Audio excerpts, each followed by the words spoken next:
الحمد لله نحمده ونستعينه ونستغفره ونعوذ بالله من شرور أنفسنا ومن سيئات أعمالنا من يهده الله فلا مضل له ومن يضلل فلا هادي له وأشهد أن لا إله إلا الله وحده لا شريك له وأشهد أن محمدا عبده ورسوله صلى الله عليه وعلى آله وأصحابه ومن تمسك بسنته إلى يوم الدين أما بعد. So today inshallah ta'ala that we'll be starting another new chapter in this book Al-Mulakis Al-Fiqhi by Shaykh Salih Fawzan Hafidhullah Ta'ala. So in the previous lessons that the author Rahimullah, he stated Kitab At-Talaq. So he mentioned Kitab At-Talaq, discussing concerning matter that relates to Al-Usra, that relates to the family, and of those things regarding At-Talaq. So regarding ending a marriage, what are the ways that Islam allows regarding the ending of a marriage, and also the way to go about doing so. So in that chapter concerning of the previous chapter that he titled Kitab al-Talaq, we discuss different ways in which a marriage can come to an end and the ahkam that relates to this. So he mentioned one, Bab al-Khul, regarding concerning that a female ending the marriage and she follows certain procedures. Then also second, he mentioned ahkam al-Talaq. So at-talaq is by way of the husband, the man, that is the one ending a marriage, and there's certain procedure that is followed. Then also he mentioned regarding at-talaq as-sunni wa talaq al-bid'i. So that distinction that the ulama have made, where they mention that certain talaq, the way in which a talaq is carried out, if it is done correctly with all its guidelines, then it's referred to as talaq as-sunni, meaning that all the criteria, all the conditions, that they were fulfilled. And if those conditions, those criteria were not fulfilled, they refer to as talaq al-bid'i. So I'm going to discuss regarding talaq al-bid'i and cases that even though some of the conditions were not fulfilled, but in many of the cases it's still considered to be a valid talaq. The talaq, the divorce, is still valid. Then he mentioned kitab al-raj'a, regarding concerning the husband taking back his wife. Then he discussed after this kitab al-ila. Then he discussed concerning al-zihar, la'an, so ways regarding concerning the husband that he may separate from his wife by way of not having intimacy with her, or in other cases that the husband that he may compare his wife with his mother, and then also have certain ahkam that goes with it. Then also he mentioned la'an, if a husband and wife that they accuse each other of certain acts regarding illegitimate intimacy with others, then if they are unable to provide sufficient proof, then between themselves they can have al-la'an, which they will curse each other. We discussed the ahkam. They discussed concerning other matters regarding that we ended, which is al-idda and also istibrar. So those are the ahkam that relates to different a marriage coming to an end, and what are the rules and guidelines that pertain to the different forms of ending a marriage. Then today, inshallah ta'ala, that you'll be discussing, as he mentioned here, abwab, a different abwab that still relates to ahkam al-usra, but by way of ahkam al-rida, also ahkam al-hadana, and also al-nafaqa, regarding towards the wife, and also al-nafaqa towards one's aqarib, one's family member, wa mamalik, and also those under one's care. So those are those things to be discussed as to cover other remaining matters regarding ahkam al-usra. So inshallah ta'ala, today we'll start what he mentioned as kitab or bab fi ahkam rada'a. Aywa. Bismillah wa salatu wa salam ala rasulillahi qala ma'allif hafidhahullah. Chapter 1, title BreastFeeding, page number 483. Allah exalted be He says concerning women who one forbidden to marry temporarily or perpetually, your milk mothers who nursed you, your sisters through nursing. Surah An-Nisa, ayat 23. This is also demonstrated in the prophetic hadith as it's related in the two authentic books of Al-Bukhari and Muslim, that the Prophet ﷺ said, all things which become unlawful because of blood relations are unlawful because of the corresponding foster breastfeeding relations. So that hadith that he mentioned regarding concerning this hadith that he mentioned Bukhari, the hadith that is mentioned, yuhrim min al-rida ma yuhrim min al-nasab. They mentioned that hadith becomes like a qaida, a principle regarding what relates to al-rida, regarding breastfeeding. So that hadith, it becomes like a principle that is followed regarding many of the rules that will pertain to breastfeeding, it falls under this particular hadith. Aywa. He sallallahu alayhi wasallam also said in a hadith related by the group of compilers of hadith, what is unlawful because of blood relations is also unlawful because of the corresponding foster breastfeeding relations. Aywa. So that's the introduction regarding concern to the author, Hafidullah, introduced this bab and mentioned those evidence regarding of those things that Islam, the Sharia, takes into consideration regarding ahkam al-radha. Then they have mentioned regarding concern these ahkam that relates to breastfeeding, that it was something that it existed before Islam. So regarding these ahkam that they exist before Islam in the time of Jahiliyyah, that if we read the Prophet Islam Seerah, that we'll find that he was breastfed as a child. So you find that a custom amongst the Arabs of past, that whenever a child was born, that we said a city child, that eventually the family will ask that these ladies would come, or families, and take the child to stay with them for a certain period of time, and they will live outside the city, in the desert. And of the benefit that the child can somewhat, that the benefit of this, they see it as that young child, he being in the desert, where their lugha is much more fusha, that more sahih, that more correct, regard percent any for that. So he learned the language properly, so speaking proper Arabic by being in the desert and away from the city life. Also can somewhat become more self-sufficient, self-independent as a child, away from his family, out in that environment, that he has to learn to cope with also that environment. So he become a bit more strong in dealing with certain things. And also of the practice also is that child, that he'll have a breast mother, a breast wet nurse, that will be the one to somewhat to feed him while he's out there as a child. So the ahkam of this applied. These matters existed before Islam in the time of Jahiliyyah. Even the Prophet ﷺ, he went through some of these matters where he was breastfed by other ladies other than his mother. So that's concerning aywa. But Islam came somewhat then to put everything that yes, it existed, but also put things in a more systemized system, in a more proper order and system regarding how to approach this matter regarding wet nurse and the likes. Aywa. Linguistically, breastfeeding refers to suckling milk at the breast or drinking it when milked in a container. So this breast concerning at-tadim concerning min adamiyya. So to be that the breast milk, it has to be from a female, from a woman. Aywa. Jurisprudentially, the term refers to sucking milk at the breast or drinking it in another way by a child less than 2 years of age, provided that the milk results from pregnancy. So the condition regarding concerning al-mas min duni awlain, concerning the child that he suckle from that lady, that milk, and he has to be 2 years or less. So hawlain meaning amain, he has to be 2 years or less. That's concerning what is intended. Aywa. And one aywa. As for the rulings on foster breastfeeding relations, they are treated like blood relations in marital affairs, being alone with a woman, being a mahram, a woman's husband, or an unmarriageable kin of hers, and the permissibility of exchanging looks, which will be demonstrated in detail later. So that's concerning of the consequence regarding, so of the ahkam that relates to radha'a, of breastfeeding of someone else's child. So it will be in this ahkam, so a mother breastfeeding her own child, and that is normal.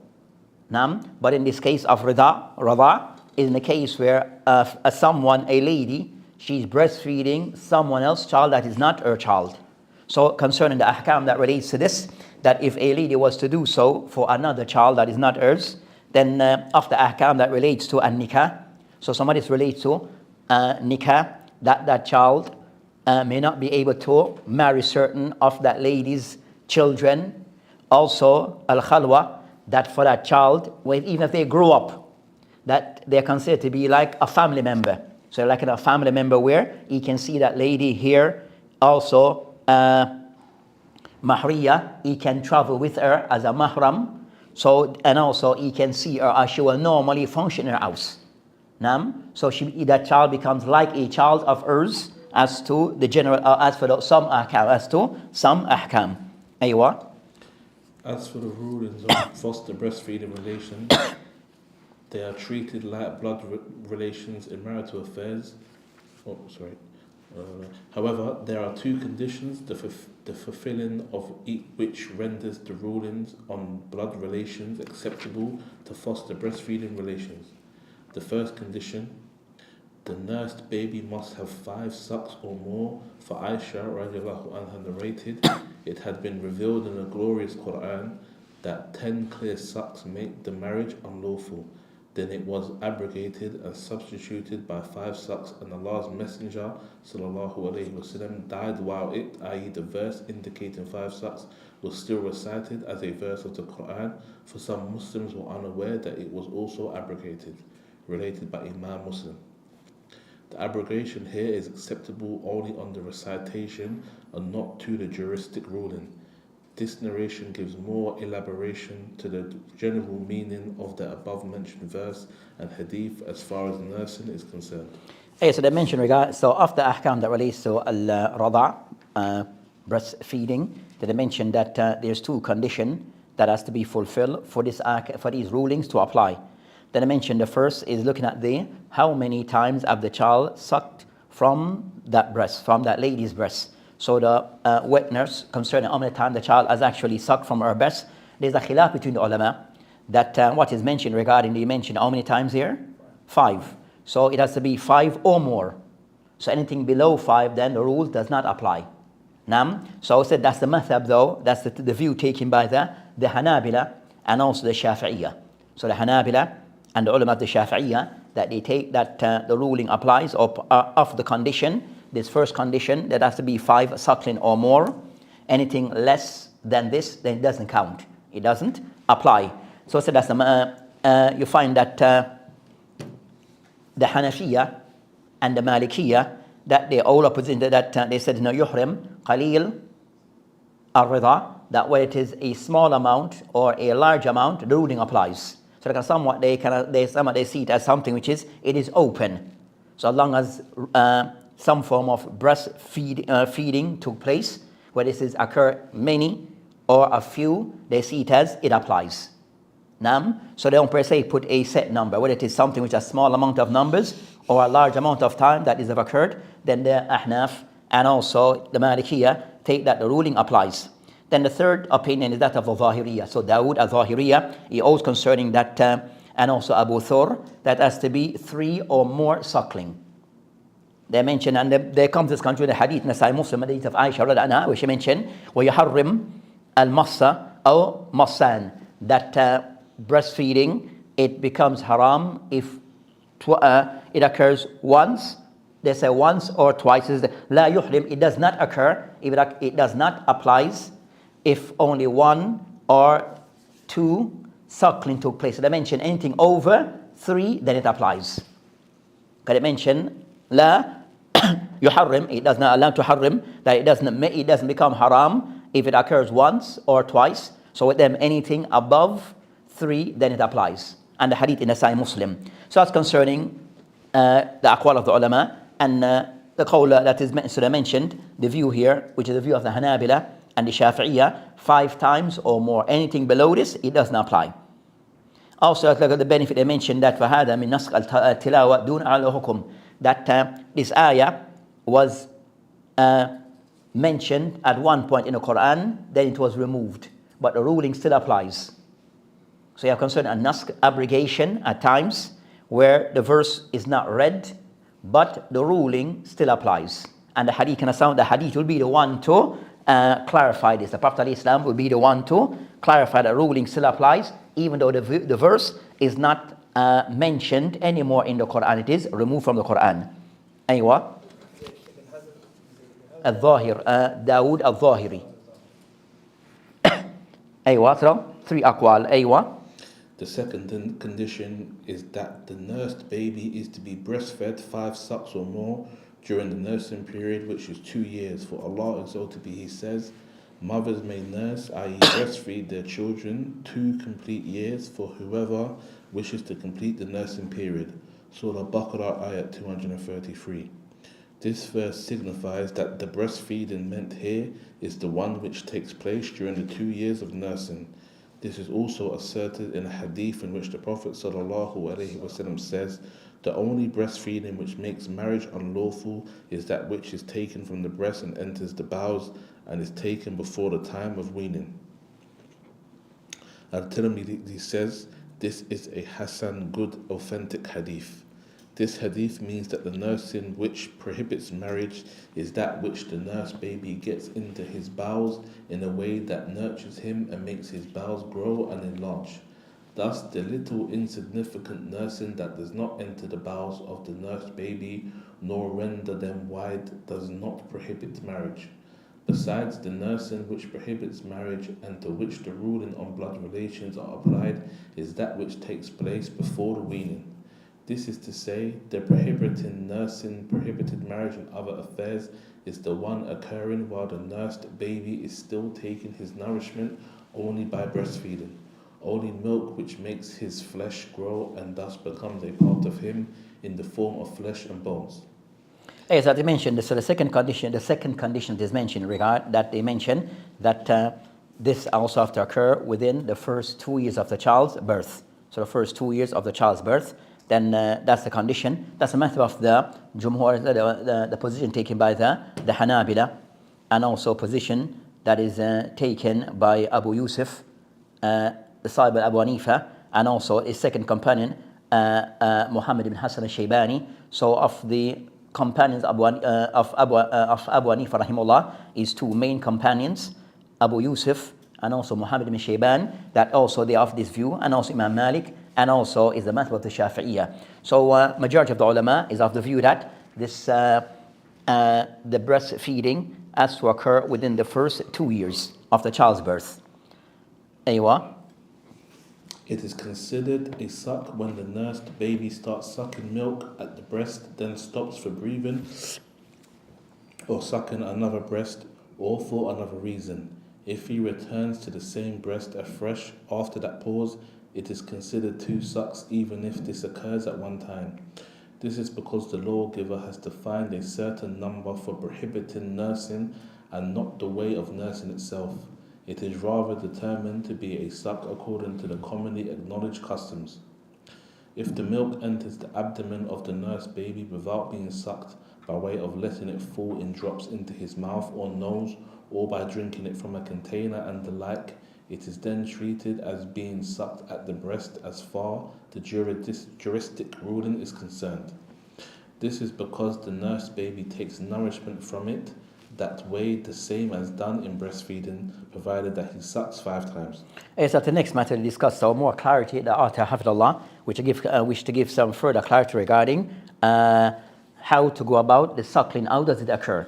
So I mentioned regarding concerning that, so that the Sharia haven't specified anything, so you have a discussion between the ulama. So you mentioned that as long as the child take 5 sucks, whether from the same nipple, or from the same lady from, so long as 5 occur, whether from both her breasts or from one of them, and he can somewhat alter the nipple, then let go and then do it 5 times, then that's sufficient.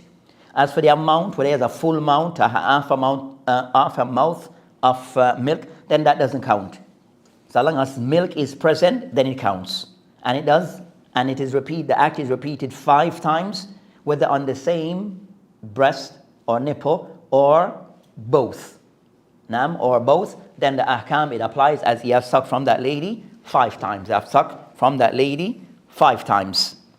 Then whether one majlis or more than one majlis, whether it is in one sitting or more than one sitting, the fact that you have sucked from her 5/5 times, then the ahkam, it applies. Then also the Shaykh Hafidullah, he kind of somewhat added a matter regarding that this type of feeding, that whether it occurs in a traditional way of the child sucking from the breast directly, or what we have today, you have what, express, not exit, where they might pump it and give it through some form of tube, then that also counts. It counts. So whether it is done the traditional way or by way of it is drank from a cup or spoon fed or tube, all those will count as each separate one will count as one suckling. A matter is not discussed, but we're just going to somewhat add the matter, just for clarity, where they mention specifically regarding youngsters. But also the ulama discussed another matter regarding rida al-kibir, that if a person's an elderly person, an older person, sucking from a woman. So it could be a young boy over the age of 2, or it could be a teenager, or it could be a grown man. So they're above the age of 2. Does this apply? Or most regarding a person being a grown man, would this is something which is allowed? On this matter, you find a case that occurred where the Prophet concerning that a Salim, that he was close to a family, and he wanted to he was moving back and forth to a family, and he was a grown man. So what the Prophet allowed him to do to make somewhat for him to be like a family member, that he could enter into the family, he allowed him to suck on to drink from Hudayfa's wife milk. So this lady was married, but Salim used to move back and forth in that household, so as to make things more not of difficulties for everyone. Then the Prophet ﷺ allowed for Salim to drink from this lady milk. So he drank from her, and the Prophet ﷺ, then he was allowed to somewhat then move in between them as a child. So for instance, if say for instance someone was to get married again, say for instance someone had say for instance someone was either divorced from their first wife or took a second wife, and then they had a son that was of age 13, 14, 15. For him to freely be in that house and to see the second wife uncovered, would he have to drink from? No, in that case that you mentioned, that the fact that the father have married that woman, then the son become a mahram to her. Oh, is it? Oh, okay. Yeah. So for the fact that the father has married that woman, and they have, you understand, just so that I've married her, and they have, consummated and all that, then his son, his children, they become, you understand, that they can function, they become mahram to her. Oh, alhamdulillah. You understand? For example, like a man, another case that can marry a woman that already have children. She have children, are their girls. She have our brother married a sister, she have 3 girls, big girls. Or after that, the fact that he has married her, they have consummated the marriage, then for him to move back and forth between those kids, then that's okay. They don't have to wear hijab in front of him. He can touch them. You understand? So they become like it was in-laws. Aywa. So in that case, it would not apply. So so the elderly case regarding sucking from a woman, breastfeed, that they mentioned that the ulama, they discussed concerning that one of the ulama concerning the case of, they take the case of Salim with the wife of Hudayfa, but being of case where they said that particular case and that circumstance was something that it is, they said, it is mansukh. So that was then, but the ruling, it is abrogated. It ends. It doesn't apply only to, and abrogated by, it only applies to a child, not to an adult. So that case that occurred with Hudayfa existed, but then that was removed, abrogated, and that does not, that ruling doesn't apply anymore, only to children. Clear? No. What was the evidence of the abrogation? Hey, consider that no other adults did it again, and all the hadith I mentioned regarding that's abrogated said it mentioned regarding children. That's how they take it. That says it didn't apply. No one else applied that ruling except for that particular case. After, then another view all concerning that it was a rukhsa, it was like a special circumstance given to Hudayfa. So a case only meant for him is circumstance, as no other companion was given this particular leniency. So it only meant for him and only him only and no one else. So see, that's something which is specific to that case. Then you find a third group of the ulama who take the position that this case, it is not particular to that Salim and Imratul Hudayfa, to that family, but it is not mansukh, nor it is specific to the case of Salim and Hudayfa and that family. It is something also that can be applied to anyone in that circumstance after that particular case. Clear?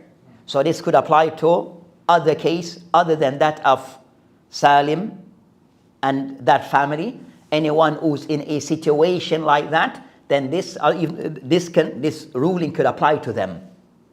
So a person, maybe a grown boy, that he grew up with a particular, how to put it. For example, you have a boy, young man, grew up with a family and their neighbors, they know each other very well. And he used to just function in their house. He grew up with them and he knows them. But he's not a family member. But then that family took their shahada. But he used to move, you understand? He was close to them, sleep over, all other stuff, travel with them. But now the family have taken their shahada, entire family. With me? But this boy he's a grown boy, used to move back and forth. So in that case, if he was to drink from that lady's milk, so he can still have that relation because they're very close. They move like family from day one, as we say. You understand? He was well known to the family, close to the family, or, function like a family member, even though he's not. So in that case, if we were to apply this, that's not all on our own, it could be applied. Right? So they said that in that case, those Ibn Taymiyyah who hold that position that it is not specific, it's not something which is abrogated, this ruling, nor it is something which is khasa bisalim, it's not specific to the case of Salim, but rather anyone in that case where to allow free movements in that family who are close and there's a reason, then it could be done. But then he's nullified his chance of marrying if then all of those things come, then all the ahkam would apply to him as the form of rada. Yeah. You understand? He cannot marry her kids, type of thing. So the ruling would apply because sometimes we say that you grow up with that family so close, her daughters become like your sisters. You understand?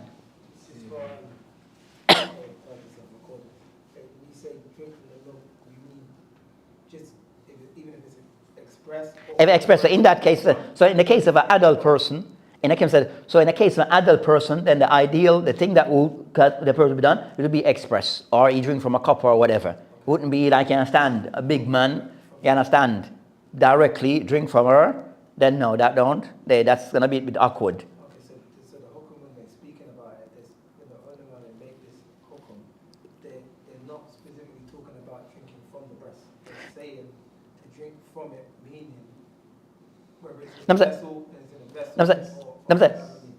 and sometimes discussing as for the method, I'm saying regarding concern the elderly person, if he was in that situation, then this ruling could apply. As for how he drinks, then that may varies. But that's not in today's society. You understand social norms that the person might be in a particular region where for him to do so, the people don't see it as an aib, as a problem. You understand? They see it as you understand? So, but we said that in our society today, you understand, then the most appropriate thing to be done for a grown man, you understand, that express and he drinks or whatever of those systems rather than directly go on. You understand? You wouldn't expect that in today's society in most part. So as for the way it is done, then that go back to what is the most decent or said the safest route to take. The most appropriate way to go about doing so.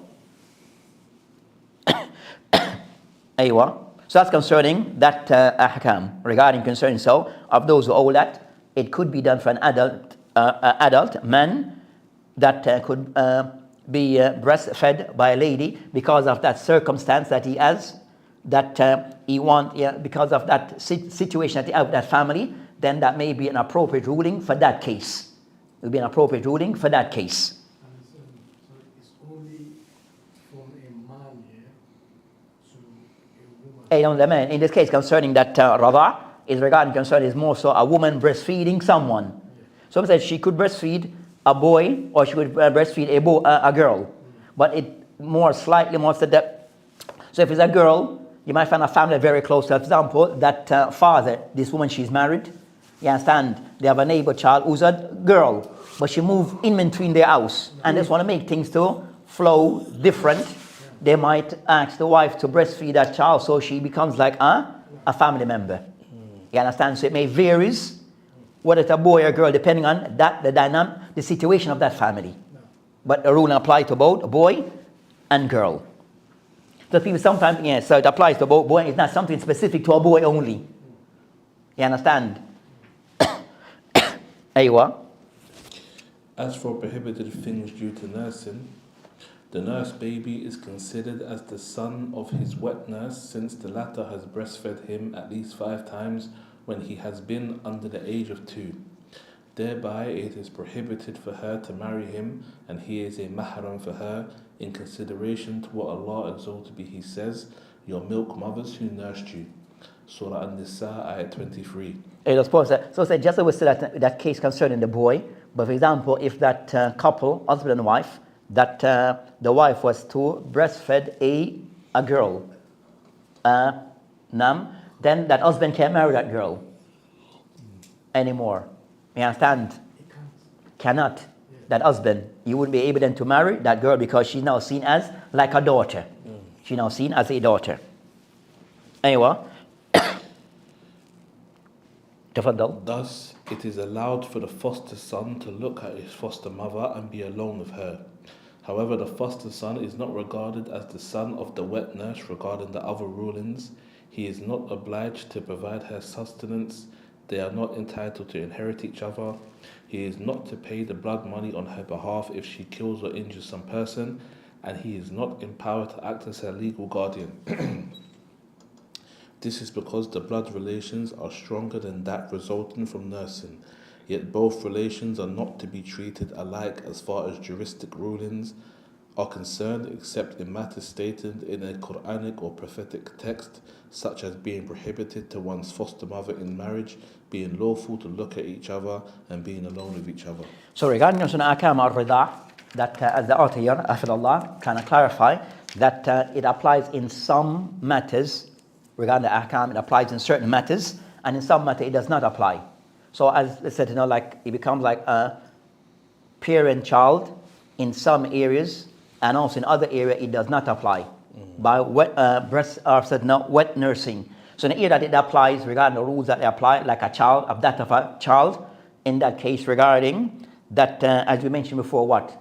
Marriage, regarding traveling, he can become like a mahram for her.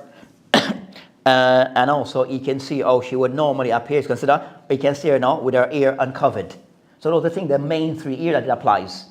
As for you mentioned, so as for it does not apply as like a that of a child to a parent regarding nafaka. So that the child who you have wet nurse, then it's not must upon them that they have to financially support you. Also, it applies regarding regarding inheritance. Inheritance law does not apply in that case. So inheritance law does not apply in this case. So they're not like your blood child. Also regarding, they mentioned Yaqil, in the sense of if there was a blood money, then it's not obliged upon them to pay it on your behalf. It's not obliged upon them to pay it on your behalf, as would be the case of a different circumstance regarding your own blood child. And also he mentioned wilaya, regarding also in the case of that that sister that have wet nurse, that young man is a grown man, he's not per se can act or as being her wali and give her away in marriage. So in something, yes, it applies, and in something it does not apply, in the case of as that of a blood child. Aywa. So they mentioned that the ahkam goes to, the ruling is restricted to that which is mentioned in the Sharia. Regarding those cases where exemption, that you are exempt from these rules, what have been mentioned, specified by the Sharia, those things that are not mentioned, then it doesn't apply to you. Aywa. The nursed baby is regarded as the son of the man to whom the milk of the foster mother is ascribed to have been caused by him by way of pregnancy or sexual intercourse through marriage or the like, since her pregnancy is ascribed to him and nursing is one of its results. Thereby the nursed baby is regarded as the son of the foster father, and the same ruling that concerns the foster mother applied to the foster father. That is, it is prohibited for the foster father to marry his foster daughter, yet it is permissible to look at her, be alone with her, and be her mahram, but she is not regarded as his daughter in other rulings. Aywa. So you would be the one, you would not be the one to act as her or wali, because you might still have her or father or family still there. You understand? So a family still, they take that role. That foster father, he doesn't per se would take the role as being a wali and the like. But these basic things regarding he's unable to marry that girl, he can, you understand, walk, they can be alone together and the likes. So these things applies. But other things, no. Aywa. Besides, all the mahrams for the foster father, his father, children, mothers, grandfathers, grandmothers, brothers and sisters and their children, his paternal uncles, his paternal aunts, his maternal uncles and maternal aunts are mahrams for the nursed baby. Could a woman be a mahram? A woman be a mahram? No. That means if it's a boy, then he'd be a mahram to a female. So, for example, that the sister I've witnessed, this boy is a grown man, that he can be a mahram, he can travel with her overseas, right? Or she and her sister, because now that sister of her, he cannot marry her also. You understand? So he can be a mahram to her daughters, as those her daughters will be considered to be like, sisters of his. So he can act as a mahram in traveling with them and the likes, or he can be in the same room with them as a family. So he has those rights. Aywa. Clear, young? Clear? Aywa. Since nursing makes it prohibited for the foster father or mother to marry the nursed person, beside the rulings on marital affairs, all of these rulings apply to the children of the foster child, his grandchildren, but not his father's and mother's paternal uncles, paternal aunts, maternal uncles and maternal aunts, nor to his brothers and sisters. If a baby breastfeeds at the breast of a woman who is married through an invalid marriage contract or a woman who has committed adultery, he is to be ascribed only as a foster child to the foster mother, since his paternity has not been established from family relationship. His father is unidentified. As paternity is not established for a blood relation, it is not established from nursing, for nursing is a branch of paternity. If two children, a male and a female, have breastfed the milk of a milched animal, this is not a prohibited nursing. Yes, that's the next case where it does not apply. The rule does not apply. So regarding concerning, it said bahima, leban al-bahima, la yuharrim. So if it is a child is breastfed from any animal, get cow's milk or goat milk, then that doesn't change anything. Those things doesn't change anything. So the one that in this case is only related to a female human type of thing. Of our next matter that you mentioned before regarding الرضع من رضع من لبن الإمرة موطوعة بأقت باطل أو بالزنا. So in a case regarding concerning that these two, the case that he mentioned that, so in the case that he mentioned before that a woman has breastfed, but her marriage that she's in was a marriage that considered to be batil. It's not a valid marriage. So they said al-batil marriages concerned that ijma ulama that it is that ulama are consensus that marriage is not valid. Or zina, where it is done illegal intercourse, that the rule of fostering applies to the mother, not to the father, because that marriage was that intimacy was not done in a legal way. So it will apply the fostering would more on the mother side, not so on the father side. Clear? Aywa. Scholars disagree as to the case of the child being nursed from a woman who may breastfeed without being pregnant or having sexual intercourse, whether this nursing is a prohibiting one or not. So the woman, she hasn't yet have any form of intimacy, physical act been done with her regarding concerning any type of no intimacy, but she's producing milk. Can that woman, and she's not married, can that woman foster or breastfeed us? Would that count? You understand? Clear? So a case with a woman that she producing milk but haven't have any form of intimacy have occurred with her. You understand? Will her milk would that case apply? Would that case apply because of those aywa? So they mentioned, huh? Hey, does it? Hey, so yeah, we see what they say. They mention the aqwal of the ulama in that case. Some scholars maintain that it is not a prohibited nursing since her milk is not a real one but resulting from having sexual intercourse, but rather a biological, unnatural one. Besides, real milk is the one sucked from a female breast, making the bones and the flesh of the nurse baby grow, while this milk does not do this. Other scholars, such as Al-Muwafiq and others, are of the view that this nursing is a prohibited one. Is It's prohibited. It's a Aywa. So you have two aqwal in that case. If the woman are producing milk and she haven't per se been touched by anyone, that does that milk count? Is it actual natural milk? That's not the issue. You understand? So that matter will most of them to see as to what is said. But you find the ulama, they divide into two camps or two views. Those who mention no and those who say yes, because it's milk. And so milk is natural milk, then it counts. The ruling will apply because milk is what the ruling, it revolves around milk. And if that milk is natural from her and being produced from her, then it counts. And those who mention no because they see it as not being natural and being something maybe rare. So that's you have that discussion between the ulama. Aywa. Breastfeeding is confirmed by a testimony of an upright woman. In this regard, Shaykh al-Islam Ibn Taymiyyah says, if this woman is known to be truthful and has mentioned that she has breastfed a certain baby under the age of 2 5 times, her testimony is acceptable according to the soundest view, and the rulings on nursing are applicable in this case. So how to confirm that breastfeeding have occurred, that she have wet nurse this child. So if the lady comes and says either something which is known by the people, the family, they know it did occur.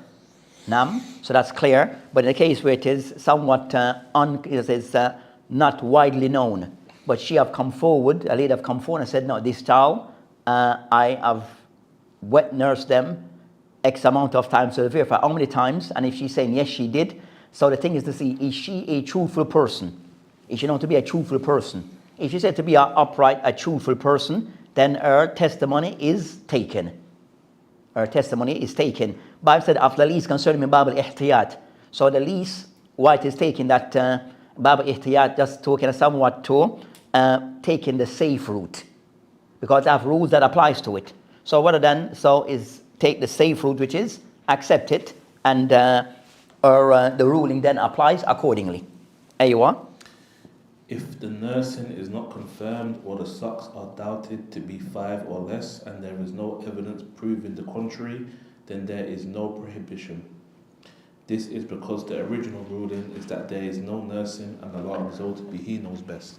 So they mention next matter that sometimes may occur that a person have shak, that how many times they actually breastfed the child have sucked from their breast.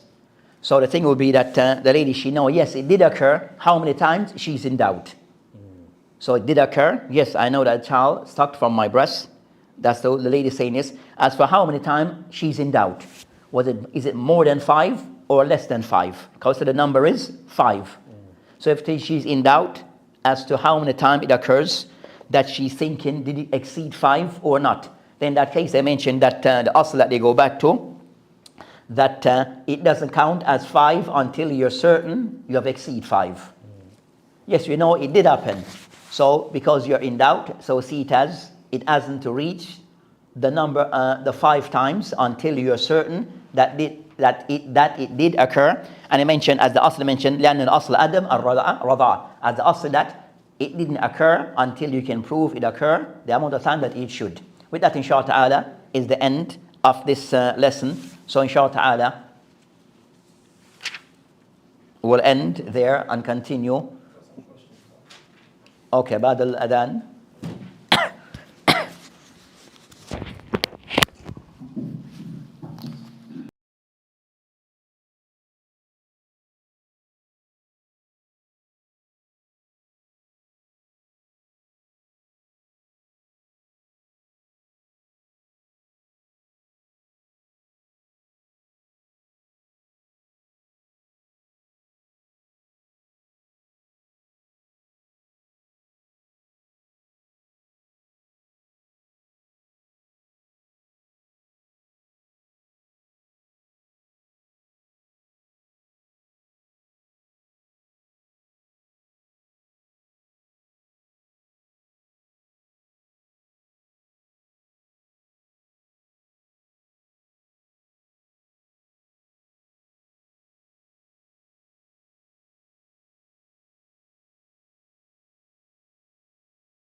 attack and try to ridicule the ulama, then that is unacceptable. That is unacceptable. Then they mention regarding concerning of those ahkam that it more so of the things that apply that child that have been breastfed, that they are seen as your own child in certain areas. So in certain matters regarding that marriage, they marriage in certain members of the family, they cannot marry to certain members of the family. Second, that concerning that the woman concerning wearing hijab in front of the child doesn't apply. Also traveling, so those things apply. But also matter that does not apply in this case, that child, that you can travel with them as we mentioned, but they cannot act as your wali, they're not per se your wali in marriage. Also regarding certain matters regarding an-nafaqah, is not obliged upon them that to maintain financially the one who have breastfed them. So these are the things to be mindful of. Also the father, that also some of those ruling applies to him, where he also cannot marry that, for example, daughter, that girl that was breastfed by his wife. His sons cannot marry that also girl, and vice versa. So that's of the ahkam that they mention regarding of these matters. You might have a qawl between the ulama that so you might have case regarding that if the child breastfed was the natural way or it was expressed, then the same thing applies. That you might find cases that in sometimes the hospitals that you might find that some women that they produce a large quantity of milk. And you might have other child because of their health, maybe they are in need of milk. So they might ask those who can produce a lot of milk to express, and that will be used to give to children who may not have sufficient enough milk, natural milk. You understand? We say with those cases, if it exceeds 5, then ahkam al-radha, it applies to that child. So even though the case in hospital, sometimes you're unaware who that child is. That, for example, that lady, milk being given to. But the rule still, generally, it still applies. That's the thing. It still applies. That radha applies to that child. If you're able to have access to who the child is, then that may be good, if you're able. But the ruling, generally, it still applies. So that's concerning those matters. Aywa? Yeah, basically answer my question. Answer your question? Okay. Say if, well, part of I was going to ask that in modern times, sometimes sisters might breastfeed each other's children or things like that multiple times, but they're doing it out of not knowing the hukum. They don't know the ruling. Okay. They're doing it out of not knowing. Out of somehow trying to be out of kindness. Out of kindness, but They don't know the understanding. They don't understand that. The ahkam. The ahkam. Aywa. And later on, they come to know of the hukum later. Okay. Would the ruling then fall upon them if they didn't know previously? Now, if you said that it occurs that if they've been confirmed that for whatever reason is their circumstance that they have breastfed that child, but at the time that it was being done by those sisters, they weren't clear as to all the rulings that applies to it. As later on they come to know, then the ruling still applies. At the time that they are aware, then the ruling still applies. So you might find, for example, that the child is babies and breastfed each other babies, and we didn't understand the ruling, and occur many times, above 5, just say above 5, that occur in infancy or when they're baby. Then later on the children start to grow up and you get to understand those children, the ruling still applies, regarding that the child still can travel with you, even though at the time that it was done, you weren't aware of all the ruling that applies. But later on when you do know, then the ruling still applies. It still applies, still after. Still after. You still continue, the ruling still applies. So that leads into my second question, being that if two people who were, a person who was wet nurse when they was young, grew up and then married someone who they wasn't allowed to marry, but the information came to them after. Now they're married to this individual. Allah mustaan. They're consummating, and like you said, a woman came forward and said, breastfeeding this individual. You just not allowed to marry. What happens in that case? And in that case, they go back to a qadi. In that case, they go back to a qadi. And so that could happen, you understand? So in those cases, said comes to that some matters that he said there are a lot of stuff have been built up. You might find people that know they didn't know. They gotten married, they have kids, their marriages have properly, you understand. So a lot of stuff is involved. So in that case, go back to a qadi and they will kind of somewhat see what's the most appropriate ruling in those cases. It's like qadi, a person of ilm, to look at their case and guide them through it. So with that, inshallah, I'll end today. And next week, I doubt we'll have a lesson. Because next week, I think some of the mashayikh that they start to moving around, they will be visiting and be moving around. So starting from next week, we just pause until after the break. We'll find that some of the mashayikh should be traveling the next 2 weeks or so within the country. So we try to benefit from them, bidnillahi ta'ala. So that inshallah ta'ala, we just kind of pause until after the break.